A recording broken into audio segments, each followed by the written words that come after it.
बिस्मिल्लाहिर्रहमानिर्रहीम। अब drug development and regulation यानी कि एक नया ड्रग वजूद में किस तरह आता है, सही है।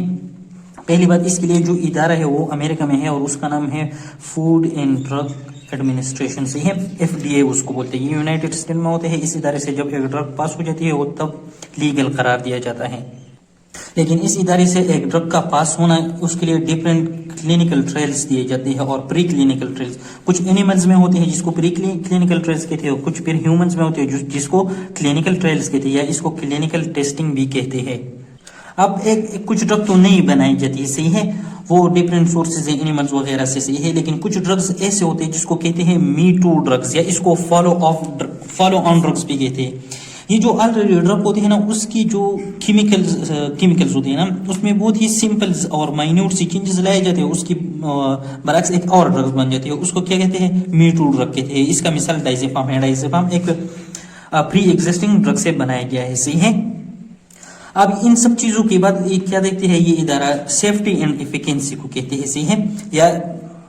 यानी कि सेफ्टी का मतलब कि इसकी जो एडवर्स इफेक्ट है वो तो बहुत ज्यादा नहीं है, लो साइड इफेक्ट्स होने चाहिए, सही है, लो एडवर्स इफेक्ट होने चाहिए। दूसरा, एफिकेंसी मतलब इसकी जो बेनिफिशियल इफेक्ट्स है वो डिजायर्ड होना चाहिए, मतलब ये कि एक ऐसा ड्रग हो जो हमें चाहिए, हमें डिफरेंट बीमारी के लिए ट्रीट करते हैं, उसको फिर उसकी एफिकेंसी कहते हैं, सही है। इसी तरह आप लोग सिंपल समझ ले। अब जब एक ड्रग डेवलपमेंट में आएगा ना, तो उसके फ्री क्लिनिकल ट्रायल्स किए जाते हैं, मतलब ह्यूमन में आने से पहले इसको हम एनिमल्स पर टेस्ट कर देते हैं। ऐसा ना हो कि ये जानलेवा हो जाए, बहुत ज्यादा टॉक्सिक ना हो जाए, तो उसको कहते हैं प्री क्लिनिकल टेस्ट, सही है। इसका मतलब क्या होता है कि हमारे साथ एक सफिशिएंट डेटा जनरेट हो जाए, सही है, हमें एक ऐसा डेटा मिल जाए जिससे हम ड्रग के फार्माकोकाइनेटिक्स, फार्माकोडायनामिक्स, टॉक्सिक और एडवर्स इफेक्ट के बारे में पता चल जाए, सही हो गया। लेकिन कुछ ड्रग्स ऐसे हो गए, लाइक एंटी कैंसर ड्रग्स हो गए, वो इस तरह होते हैं कि एक बंदे की जान को खतरा होती है तो उसका अगर एडवर्स इफेक्ट भी ज्यादा हो फिर भी हम इस्तेमाल करते हैं। लेकिन इसमें फिर हम क्या कर देते हैं कि दो तरह के फेजेस रखते हैं। एक को कहते हैं एक्यूट टॉक्सिसिटी, दूसरे को कहते हैं सब acute and chronic toxicity. Acute toxicity हम पहले स्टार्ट करते हैं, जो ड्रग होते हैं उसका डोज जो होते हैं ना, वो स्लोली हम इंक्रीज कर देते हैं, पहले थोड़ा देते हैं फिर थोड़ा और ज्यादा देते हैं डिफरेंट स्पीशीज में, सही है। यानी कि उस टाइम से नहीं, उस मिकदार से जो कि निग्लिजिबल हो अप टू लीथल लेवल, जबकि वो टॉक्सिसिटी का करे उस तक हम रेंज दे देते हैं एक्यूट टॉक्सिसिटी में।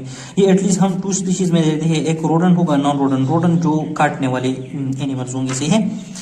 फिर जब इससे पास हो जाए फिर हम आ जाते हैं सब एक्यूट एंड क्रोनिक टॉक्सिसिटी।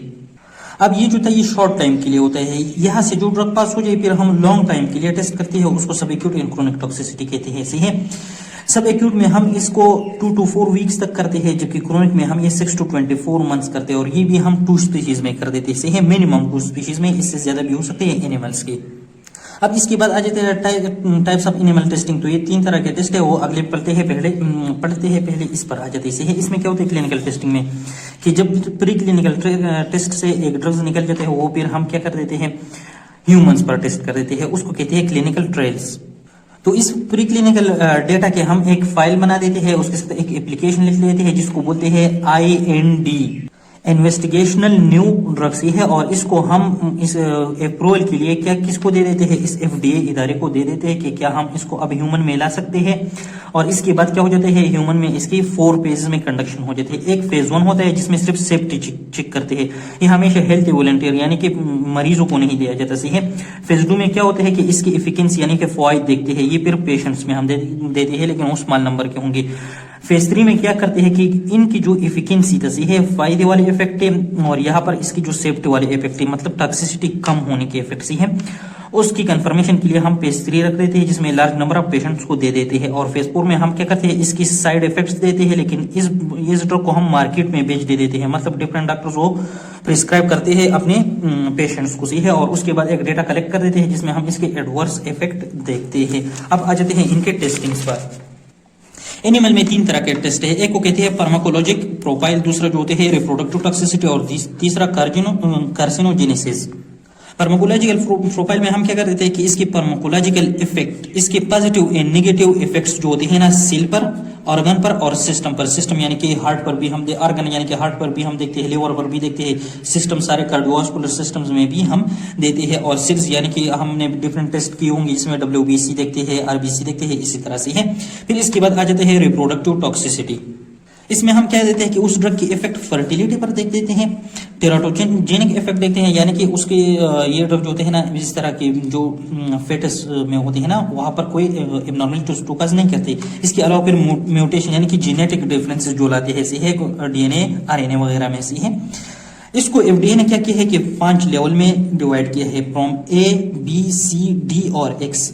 यहाँ पर ये जो ए वाले होंगे ना, ये हम दे सकते हैं, इसके जो एडवर्स इफेक्ट होते हैं कम होते हैं, लेकिन एक्स की फिर बहुत ज्यादा होती है, ऑलमोस्ट 40% होते हैं, तो इसको फिर हम नहीं देते। इस तरह इसकी एफिशिएंसी ज्यादा होती है, ये फिर आगे बढ़ते हैं। लेकिन इसके बाद ये क्या कर देते हैं, टेराटोजेनेसिस को एक्सप्लेन किया है कि इस जो हम केमिकल ज्यादा ड्रग दे दे और वो जाकर जो डेवलपमेंटल फेटसेस होते हैं ना, उसमें डिफेक्ट काज करे से है। ये एक ही हो गया। फिर म्यूटाजेनेसिस वो प्रोसेस है जिसमें जाकर वो उसके डीएनए यानी कि क्रोमोसोमल एबनॉर्मेलिटी लाए। तो इसके लिए 2 तरह के टेस्ट है, एक को कहते हैं एमिस टेस्ट, दूसरे को कहते हैं डोमिनेंट लीथल टेस्ट।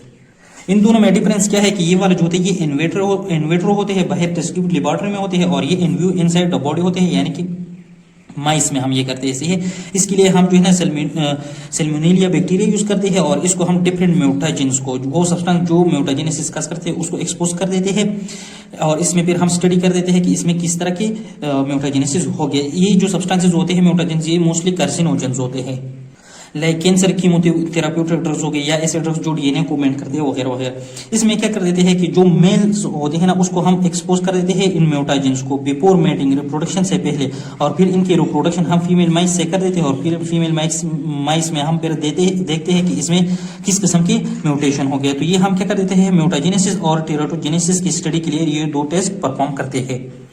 फिर सी नंबर पर आ जाता है कार्सिनोजेनेसिस। इसमें क्या होता है कि एक नॉर्मल सेल होते हैं वो कैंसर सेल बन जाते हैं, अनवांटेडली वो डिवाइड कर देता है हमें किसी जरूरत के बगैर, और हमारे लिए नुकसानदेह हो जाते हैं, है एक्सट्रीमली नुकसानदेह। इसके लिए भी हम ये एमिस टेस्ट होता है इसको यूज कर रहे थे। इसमें क्या होता है, डिफरेंट कार्सिनोजेंस होते हैं, लाइक कोल्ट्रॉल हो गए, टोबैको प्रोडक्ट्स हो गए, एरोमेटिक हाइड्रोकार्बन्स हो गई। ये जो सब्सटेंसेस है ये हम एक सेल पर अप्लाई कर देते हैं, जो उसकी डिवीजन पोटेंसी को बहुत ज्यादा इंक्रीज कर देते हैं, और फिर हमें उसकी स्टडी करते हैं, सही है। तो ये भी कार्सिनोजेनेसिस हो गया, और कार्सिनोजेनेसिस प्रोसेस उसको कहते हैं जिसमें नॉर्मल सेल एक कैंसरस सेल बन जाती है। अब जो क्लिनिकल ट्रायल्स है इसकी जो 4 फेजेस है उसकी डिटेल एक्सप्लेनेशन कर देते हैं, सही है। तो इसमें जो फेज 1 था उसमें हम क्या कर देते हैं कि स्मॉल नंबर ऑफ हेल्थी लोग हम ढूंढ देते हैं, और उनको ये ड्रग दे देती है, और उसके बाद हम उससे डेटा कलेक्ट कर देते हैं कि इंफॉर्मेशन क्या आ गई। लेकिन इसमें जो कैंसर पेशेंट्स होते हैं ना, उसको हम थेराप्यूटिक और हाईली टॉक्सिक ड्रग दोनों दे देते हैं। इस फेज 1 ही में पेशेंट्स को दे देते हैं कैंसर के, क्योंकि ये बहुत जरूरी होते हैं उसकी जान बचाने के लिए। और यहाँ पर जो रेंज हम इस्तेमाल करते हैं ना, वो छोटी रेंज से हम स्टार्ट ले लेते हैं, जो कि डिटेक्टेबल भी नहीं होता, और आखिर तक हम इसको इंक्रीज कर दें जब एक पेशेंट में क्या हो जाए, या हेल्थ वॉलंटियर में माइनर टॉक्सिक इफेक्ट अफेयर हो जाए।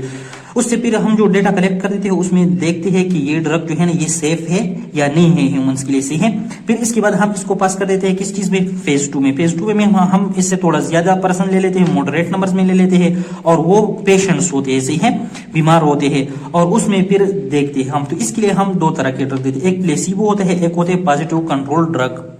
पॉजिटिव कंट्रोल ड्रग ये ट्रीटमेंट ही के लिए होते हैं, लेकिन प्लेसिबो वो होते हैं जो कि उसका कोई इस तरह इफेक्ट नहीं रहता डिजीज पर, लेकिन मेंटली हम उस पेशेंट को इस तरह बना देते हैं कि वो ये सोचते हैं कि मेरे लिए ये इस मरज की दवा है। लाइक जिस तरह हम मिनरल वाटर के इंजेक्शन लगा लेते हैं उसका कोई फायदा नहीं होता है, लेकिन उस बंदे को कहते हैं कि